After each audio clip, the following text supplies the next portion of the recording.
Alright guys, this is Sergeant Mula again.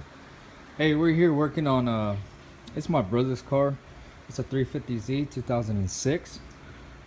He has NGK spark plugs. Alright, and these are the used ones. And this is what it looks like when it comes out. Not too bad, you know.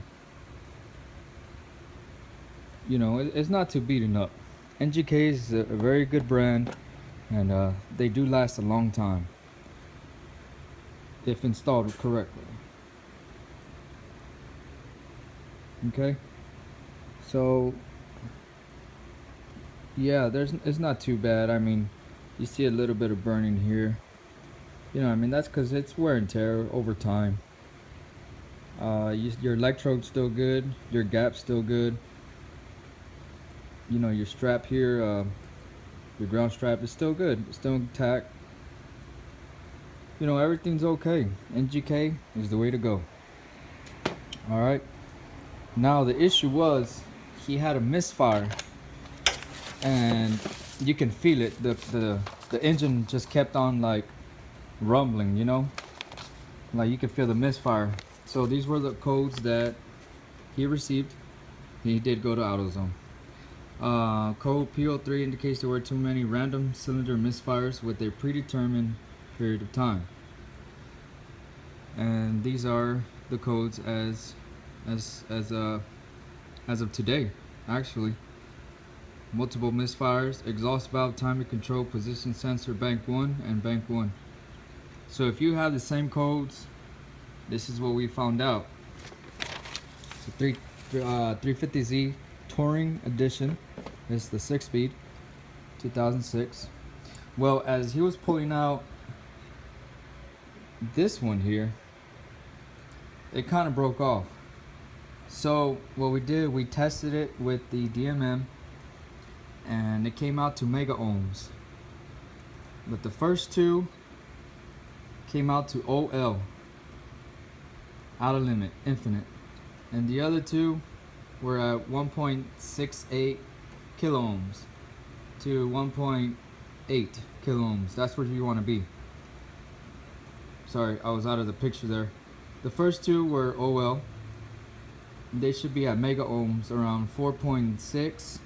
That's what we were getting, but not on this one. This one was the bad one. We found out it was defective. We were getting OL. We checked all the other 5. He also had another bad coil that went bad, so also OL. But what you want to do is go ahead, if you do get the misfire codes when you get it read, go ahead and just check them all while you're at it.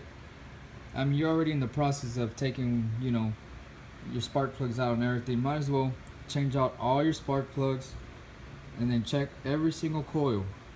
The first two, we were getting 4.6, 4.7, 4.8 mega ohms, and on the far right we were getting 1.6, 1.7, 1.8 kilo ohms. Okay, and these are your coils, and this is how they look. All you need is one small screw here, and I took it off with my impact. Very easy, just to make the job faster. And it's a 10 millimeter, guys. Okay, standard. It's super simple. Just go ahead and disconnect your battery first, your negative side. That way you don't have anything grounded to complete the circuit. Super simple. This was just clipped on. This here was clipped on here. All we did was just, damn, my flashlight just fell. I'm sorry about that. Actually, I'm not sorry, because I might have broken it. God damn it. There it is.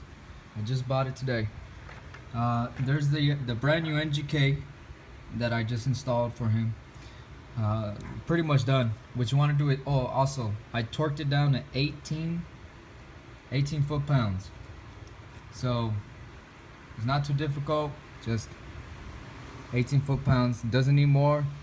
So don't overdo it, guys, because the next time come around, it's gonna be hard for you, difficult, or you can just mess it all up. Okay, make sure you gap it also. Make sure you gap your spark plugs here. So yeah, some do say that they come out pre-gapped.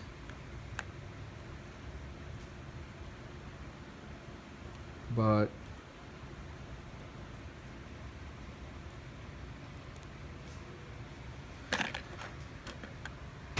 always make sure that you do gap them. Okay?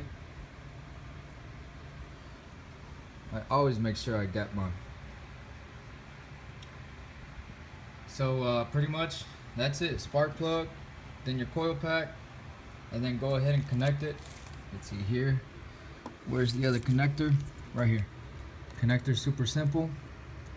As so. Okay.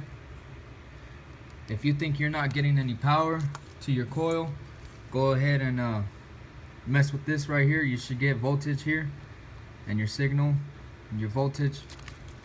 All you gotta do is connect it here, guys. Wham bam, thank you ma'am.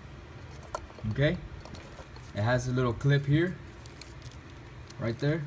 You press that down and you pull it out, and that's it. And you got one fastener right there, size 10, and you do so forth. That's pretty much it. If you're not too sure which coil it is, turn on your vehicle, have it idling, pull one coil off at a time. All you gotta do is disconnect, and then you just want to listen. If your vehicle starts stumbling, then it's good. If it doesn't stumble, then that's the bad one. Alright guys, thanks again.